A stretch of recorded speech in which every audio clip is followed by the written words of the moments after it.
Amen. Yesu nashimwe, nashimwe kandi nimukomere amashyi Imana yacu. Hama jewe mpagurutse nshimira Imana ku byiza yangiriye mw'iyondo. Je nari maze ikiringo c'amezi 5 nja kwa muganga ntibantore ingwara, bakambara ati nta ngwara ukira. Hama rero guhera ku wa mbere nzinduka muri burakeye, maze kuzinduka muri burakeye nkamira ibinini nkaca ndemba. Nje ngaha mu mashengesho pasiteri canke mwarimu akavuga ati tugomba dusengera abagwayi, asha nkaca ndemba gusumvya bikaduza imisonga. Mugabo ndashimira Imana ubu nakize. Yesu nashimwe.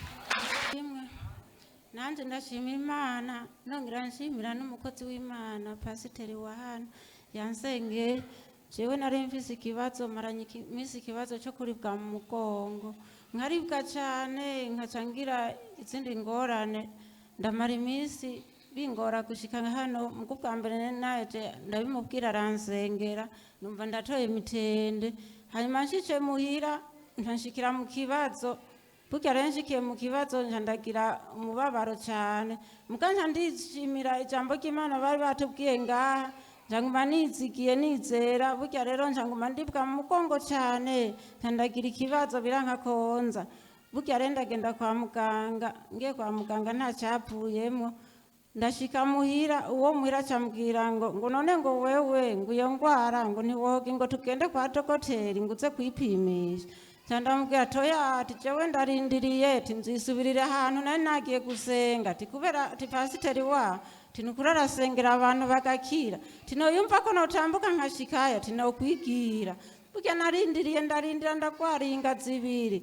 Burya rero kuwa gatatu niho natora mitende, njamvuga ati kubera batangura hakeye kuwa kane nanje mva kure ati reka tuzogenda kuwa gatandatu hari wundi mugenzi umwe turi kumwe. Burya rero ejo nca ndagwara gose nongera ndaribwa mu mugongo, ndagwara mu maguru sinaraye nsinziriye.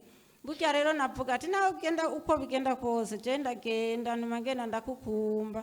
Burya numva nyamukobwa arampitanye duca turaza, ndamubwira ati mugabo numva ndemvye sinzi ko nshikayo mu kuguru rukavuna ibisonga mu mugongo nkagirana. Ubu rero ndashimira Imana kuva nshika ngaha je n'ukuri nakize, nta kintu na kimwe numva, ahubwo dukomera amashyi Imana. Aho nshikira muhira baraheba batangare. Yesu nashimwe.